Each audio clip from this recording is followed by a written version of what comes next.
Bonjour. Juste entre nous, ce qui s'est passé avec Birds of Prey, c'est parti un peu loin, non? Après, il faut se dire que le DCU n'a pas clairement conquis le cœur des fans, malgré quelques bons scores au box-office. On a aussi les séries DC qui sont un bordel monstrueux et qui font exactement ce qu'il faut pas faire. Et surtout la branche animation, qui ont l'air de sortir des films à la fois dans l'indifférence et le conformisme total.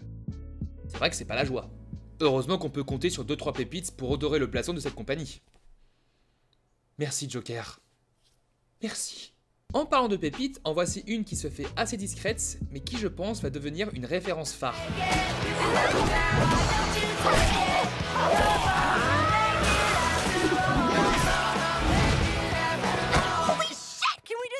No. Déjà, j'affirme quelque chose, c'est la meilleure série d'animation Batman depuis celle de 92. Oh ouais non, je prends mes couilles, voilà, je te les pose là, et t'en fais ce que tu veux. Et j'estime aussi que cette série, c'est ce qu'aurait dû être Suicide Squad, et surtout Birds of Prey. Ah mais aujourd'hui on y va hein. Et bordel, que cette série fait du bien. Les barres de rire que je me suis tapé. Après je vous vois venir, pourquoi j'affirme haut et fort que Harley Quinn, c'est la meilleure série d'animation, si ce n'est la meilleure série d'ici tout court. Tout d'abord, suite à la popularité grandissante d'Harley Quinn après Suicide Squad, DC a voulu en profiter en développant plusieurs projets autour de la célèbre méchante. Au départ, Gotham Sirens, puis un film sur Harley et le Joker étaient prévus. Mais au vu de l'échec de Justice League et les tensions au sein de DC, et surtout les décisions de Margot Robbie, il en est résulté Birds of Prey. Et le projet de la série éponyme a été quant à lui officialisé en novembre 2017. La série pour adultes, c'est important de le préciser, est diffusée sur le site de diffusion DC Universe. Comme quoi Suicide Squad a apporté du bon. Cette phrase a une sonorité étrange. C'est Kaley Cuoco qui prête sa voix à Harley. On aurait aimé voir Margot Robbie, qui à la base était prévue, mais Kaley s'en sort super bien.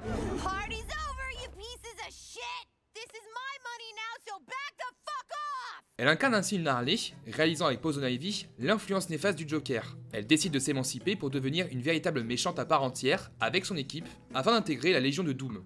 Presque tous les personnages de l'univers Batman sont présents, et cette série a deux atouts majeurs. Déjà c'est de rendre honneur au personnage d'Harley Quinn, mais surtout de démythifier l'univers. C'est à mon sens son atout majeur, parce que bon, le domaine des séries pour adultes, il est assez bouchonné, et c'est difficile de sortir de la masse sans aller trop loin. Mais je trouve que Harley Quinn tombe juste en respectant l'univers de base, tout en proposant une vision à la fois décalée, loufoque, avec un cadre émotionnel assez fort. Je pourrais passer des heures à analyser tout ça. J'ai vraiment adoré cette série et je veux vous inciter à la regarder. Mais on va essayer de faire simple. Harley Quinzel. Rework it a bit and you get Harley Quinn. Like the clown character Harlequin. I know. I've heard it before. It's a name that puts a smile on my face.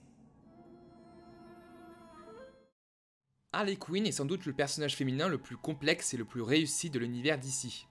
Elle est constamment statufiée dans cette relation abusive qu'elle entretient avec le Joker, qui effectivement n'est pas très gentil. Mais elle va au-delà de cette relation et de cette réification. C'est un personnage iconique, fort, totalement dingue et ô combien touchant.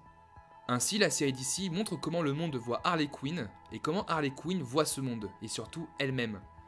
Elle voudra dépasser cette vision pour devenir ce qu'elle souhaite vraiment. Montrer qu'elle peut devenir indépendante et être une vraie personne.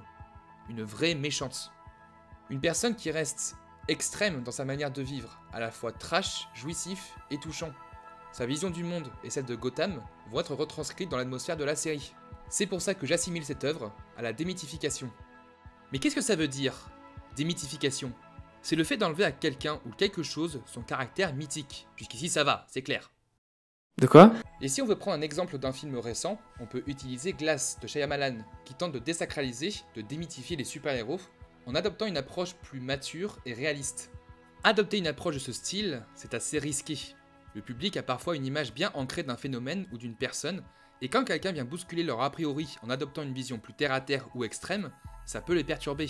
C'est ce qu'a voulu entreprendre Star Wars 8, en montrant que les Jedi et la maîtrise de la Force ne sont plus réservés à une élite. Une narration qui désacralise les Jedi, pour l'emmener vers quelque chose de neuf et différent. Bonne ou mauvaise chose pour Star Wars, c'est un autre débat. Ce genre d'approche est difficilement acceptée, mais elle a pour vocation de surprendre le public, de lui faire découvrir une facette différente et parfois plus exaltante que ce qu'il a l'habitude de voir. Harley Quinn choisit ainsi de démythifier l'univers en lui apportant un côté loufoque, absurde et gore, ce qu'on n'a pas l'habitude de voir chez Batman. En suivant cette méthode, les auteurs ont décidé de changer de manière radicale le caractère de personnages emblématiques. comme un Bane qui se fait bully par les autres, I'm just kidding. I know it's you, Scarecrow, Two-Face, other half of Two-Face. I'm going to blow up this bar mitzvah. un Gordon hystérique et dépressif rêvant d'une meilleure vie avec la main de gueule d'argile, Et pourquoi pas? la plante d'Ivy qui se fout de sa gueule, Frank? et un King Shark hacker bipolaire. Oh, they're learning. Baby steps. Right, Harley? I will kill each and every one of you! Et c'est là où réside sa force, le côté imprévisible, inattendu et jusqu'au boutiste. Assumer ce délire et cette direction, ça permet de surprendre le spectateur qui fera face à une vision nouvelle et inédite. Et ça marchera d'autant mieux quand c'est fait avec respect, justesse et maîtrise. Les caractères ne sont pas forcément différents, mais ils sont extrapolés, pour apporter une vision beaucoup plus comique et absurde. La surprise est au rendez-vous, à la fois sur les personnages et sur le scénario, avec des choix scénaristiques qui vous feront bondir de votre fauteuil. Tout ceci renforcera notre attachement envers ces personnages et cette histoire totalement débile et empathique. L'humour trash fonctionne dans cet univers déjanté, parce que c'est maîtrisé, et qu'au fond, la mythologie Batman est respectée. Rien n'est innocent dans ses choix. Un virage assez colossal quand on compare aux autres productions d'ici, rendant bien honneur à Harley. Ce respect se reflète par l'animation, qui est aux petits oignons.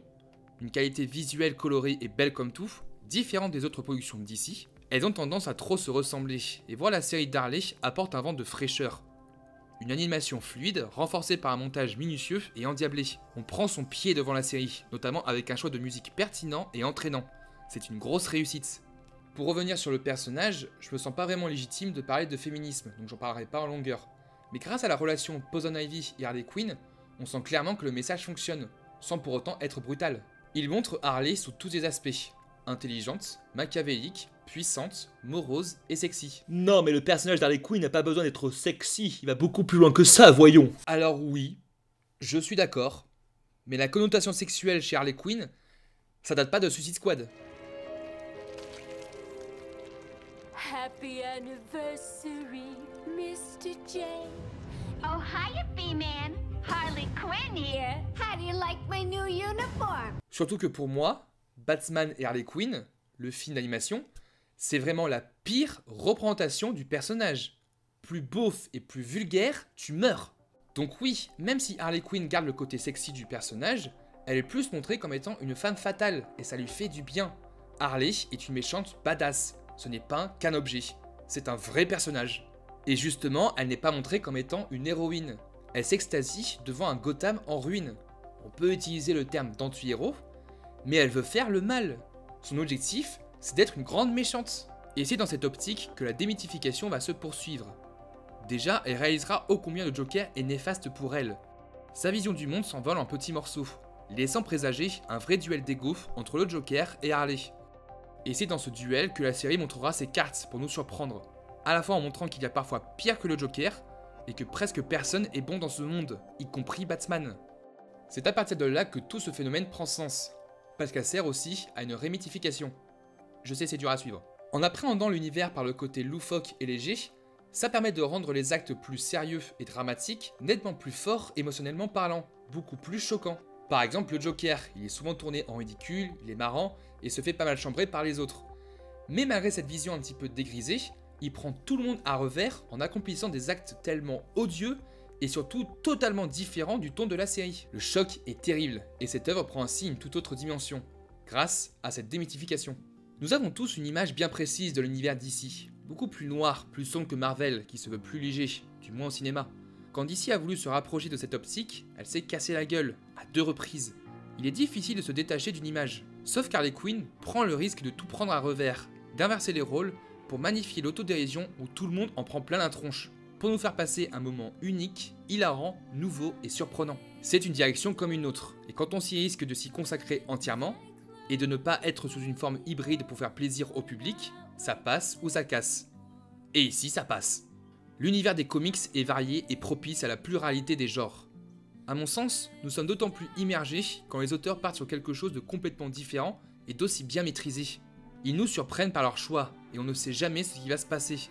Personne n'est à l'abri, et c'est cette écriture presque imprévisible qui fascine, car elle cache une maîtrise sans faille. Harley Quinn restera un ovni, qui montre combien elle aime son univers, et qui nous donne encore plus envie de l'aimer.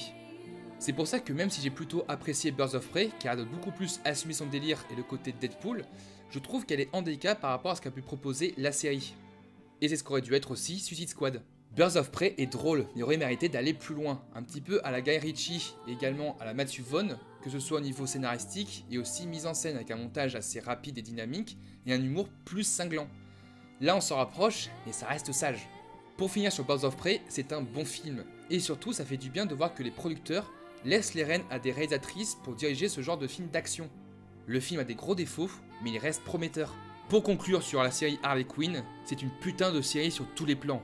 Et le fait de voir un autre aspect de l'univers Batman aussi réfléchi, aussi fort et surtout aussi drôle, ça fait du bien. C'est rafraîchissant. Foncez regarder cette série pour qu'on puisse en débattre ensemble. N'oubliez pas d'aimer et de partager la vidéo.